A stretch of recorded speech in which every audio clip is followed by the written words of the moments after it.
Coming up on Network Africa, mediators in Sudan, final peace deal is set to be signed in 2 weeks.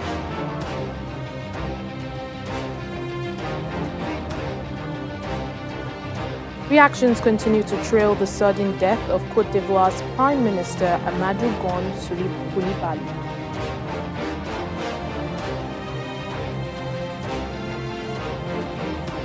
Plus, South African Queen Nololo Yiso Sandile died from COVID-19.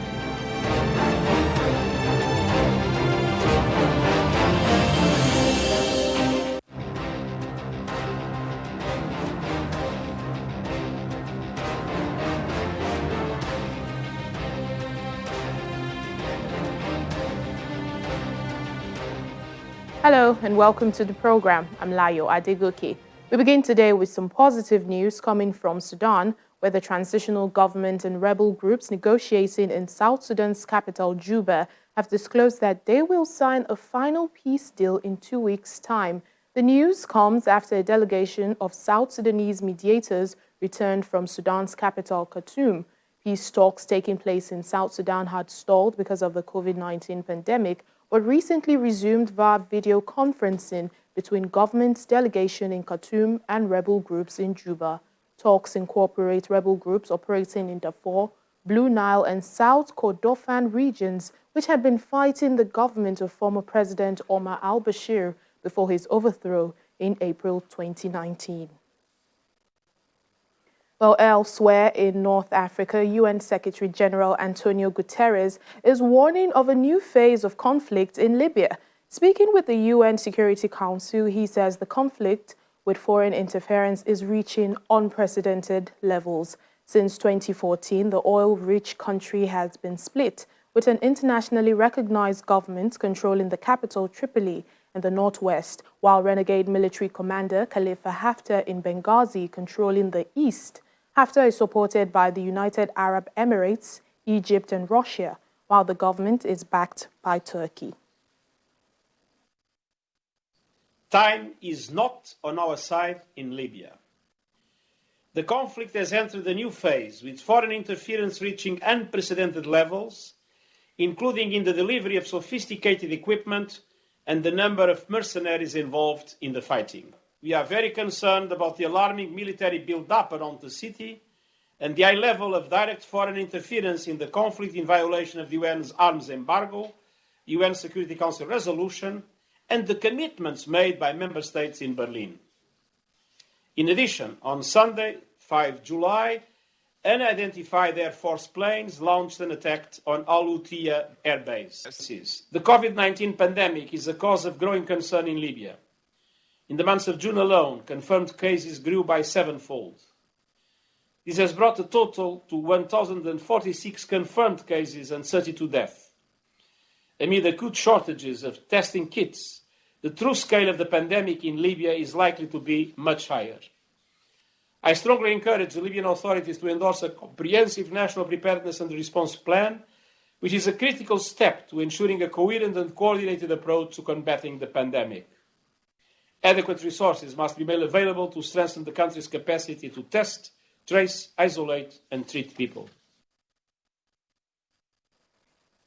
Well, reactions continue to pour in following the news of the sudden death of Côte d'Ivoire's Prime Minister Amadou Gon Coulibaly. The 61-year-old, who had heart surgery in 2012, became unwell during a weekly cabinet meeting and was taken to hospital where he passed away.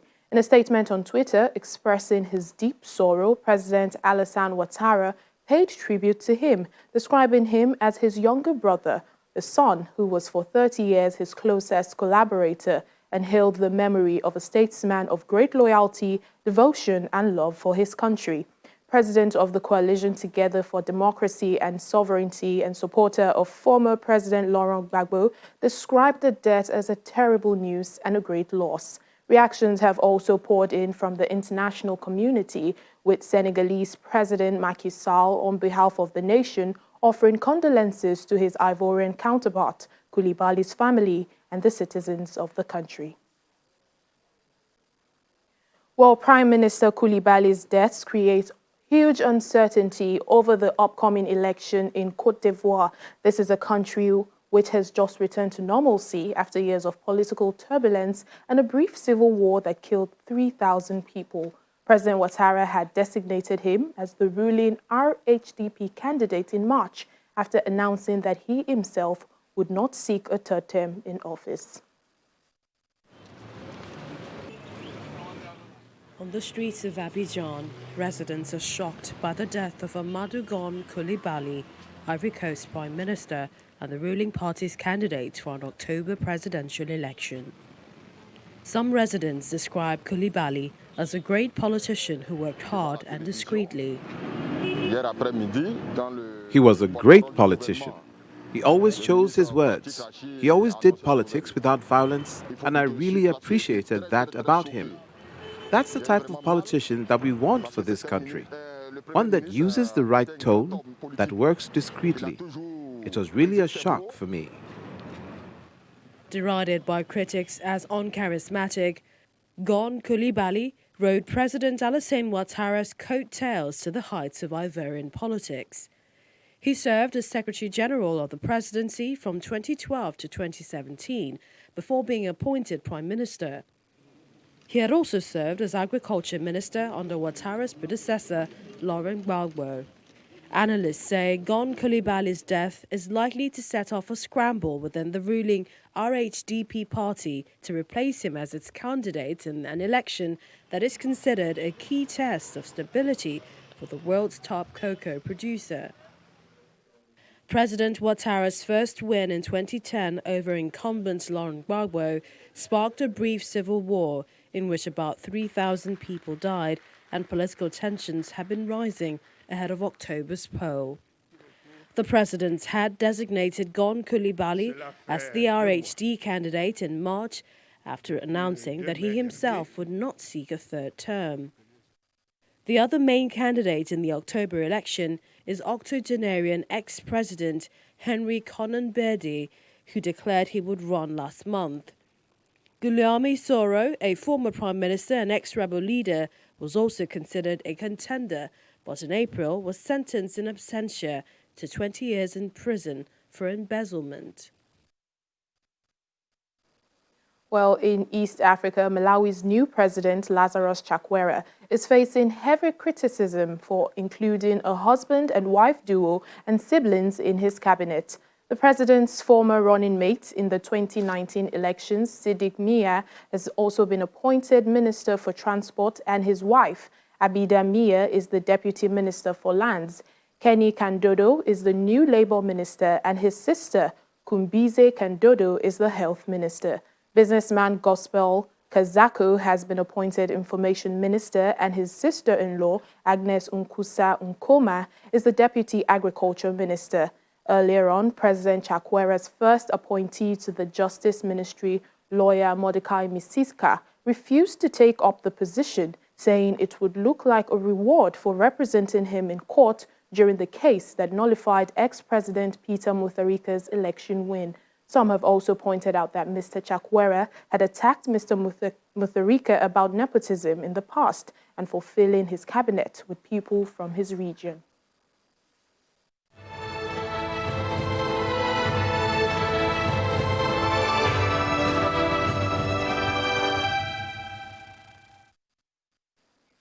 Let's turn our attention now to the COVID-19 pandemic. Africa has recorded 523,706 coronavirus cases.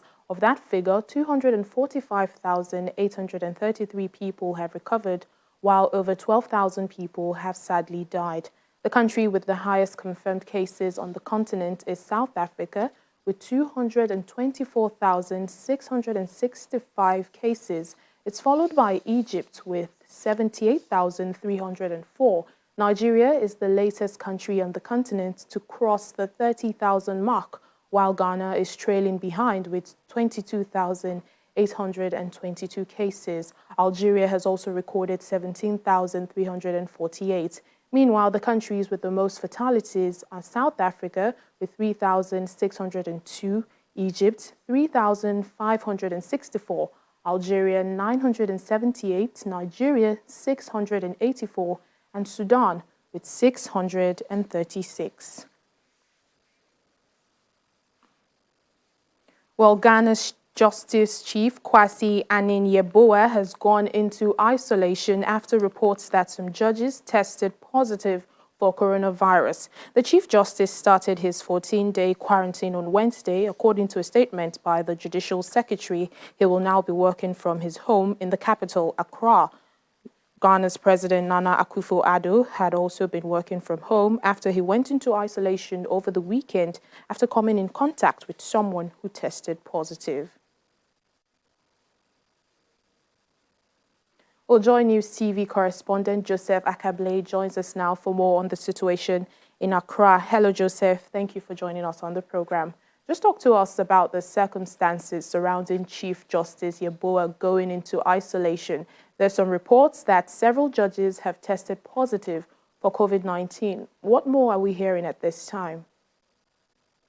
And so far, the information we have is by way of that circular that you made reference to. In fact, there hasn't been any official statement from the Judicial Service. That's actually a statement that was issued as a circular to judges of the High Courts, which are courts that are being supervised by the Supreme Court, which the Chief Justice leads as well, and Chief Justice as leader. And so by way of official communication, no official communication has formally come from the judiciary informing Ghanaians at large of this particular development, except that communication that was sent to the judges, which we managed to get a copy of, which indicates that Ghana's Chief Justice has been advised by his doctors to go into self-isolation. On Tuesday, there were a number of cases that were supposed to be heard at the Supreme Court, Ghana's highest court. The cases were adjourned. Some of them were adjourned indefinitely, while others took dates as far back as July 22. And the information we are picking up has to do with the fact that some of the judges, we understand, may have tested positive or may have been exposed, with the Chief Justice also going into self-isolation. So a decision was taken to have those cases adjourned. And so this has affected justice administration in the country, as at the highest level, cases are not being heard, and those who have pending matters have had to take long adjournments. Indeed, there's been a lot of impact of this. We also know that over the weekend, President Nana Akufo-Addo also went into self-isolation. Bring us up to speed. How has it been with the president, running the country from home during this period?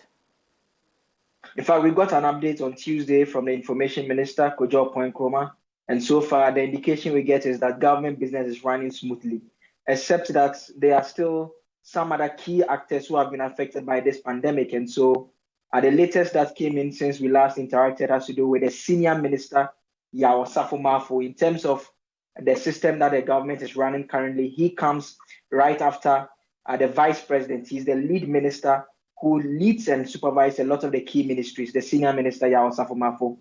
He has tested positive for COVID-19. It was announced by government on Tuesday.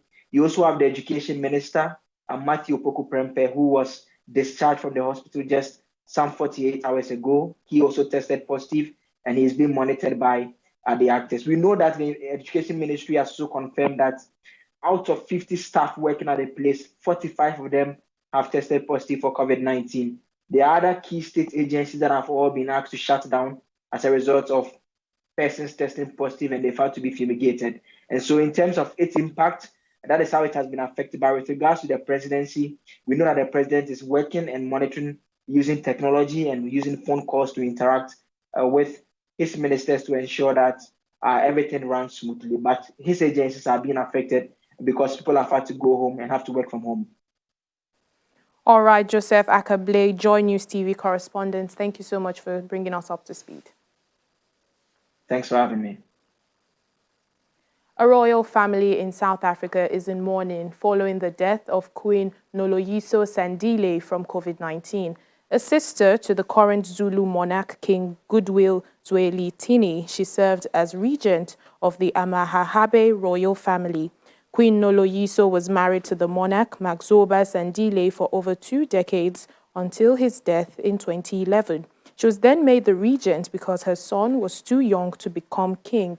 President Cyril Ramaphosa described her as a bastion of traditional values and an inspiring and principled leader for her people, saying she had played a significant role in the development of her kingdom in Eastern Cape. Still ahead on the program. World's rarest great ape pictured with babies in the mountains of southern Nigeria. Details in a moment. Please stay with us. Thanks for staying with us. Oxfam has warned that by the end of the year, 12,000 people per day could die from hunger linked to COVID-19. Potentially more than will die from the disease itself. The charity says a number of factors will cause an increase in hunger, including mass unemployment, food producers dealing with lockdowns, and difficulties distributing aid. The report identifies 10 hunger hotspots: Yemen, DR Congo, Afghanistan, Venezuela, West African Sahel, Ethiopia, South Sudan, Syria, Sudan, and Haiti. It says middle-income countries such as South Africa, India, and Brazil have also been badly hit, with many people losing their jobs during the lockdowns. An African Union chairperson, Cyril Ramaphosa, says COVID-19 presents an opportunity for the world to deliver greater economic security, equal opportunity, and social justice for those who work, those who've lost jobs, and those seeking employment opportunities. President Ramaphosa told the International Labour Organization's Global Summit on COVID-19 and the World of Work on Wednesday that the world was collectively tasked with rebuilding shattered lives and economies. The ILO is hosting a 5-day online gatherings of workers, employers, and governments to discuss the economic and social impact of the outbreak.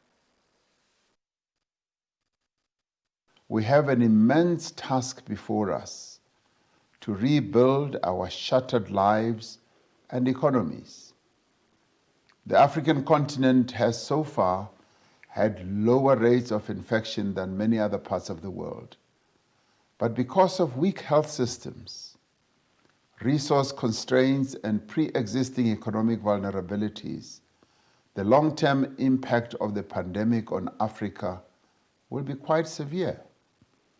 The African Union has developed a COVID-19 strategy, and as part of that, it has established an AU COVID-19 response fund to assist member states in funding an effective response to the pandemic.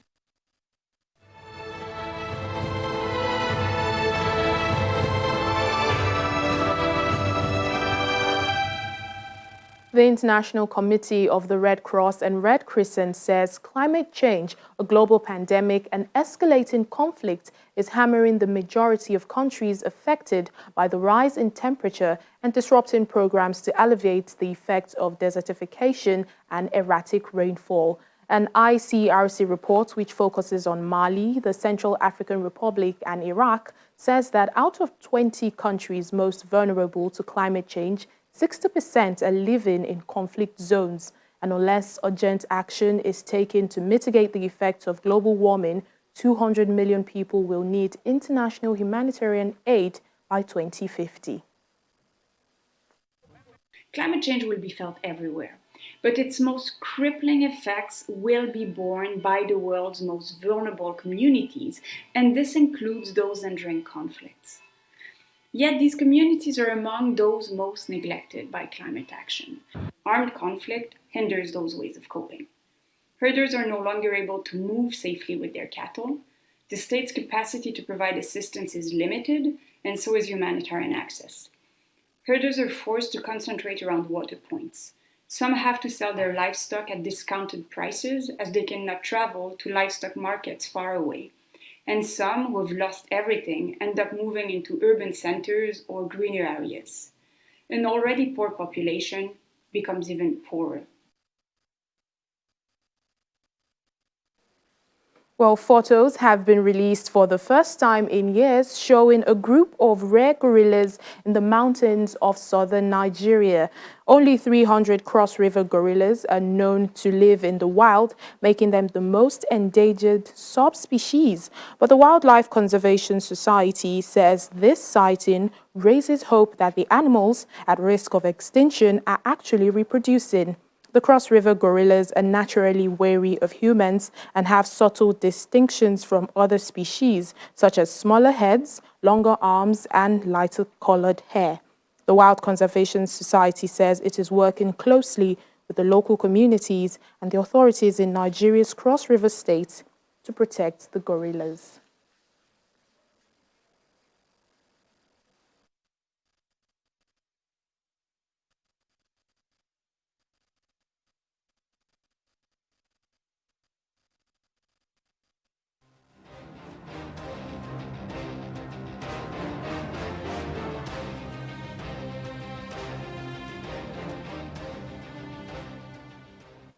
And Alphabet Inc. began offering the world's first commercial high-speed internet using balloons to villages in remote regions of Kenya's Rift Valley. The technology has been used before, but not commercially. U.S. telecom operators used balloons to connect more than 250,000 people in Puerto Rico after a 2017 hurricane. Let's take a look from Kenya.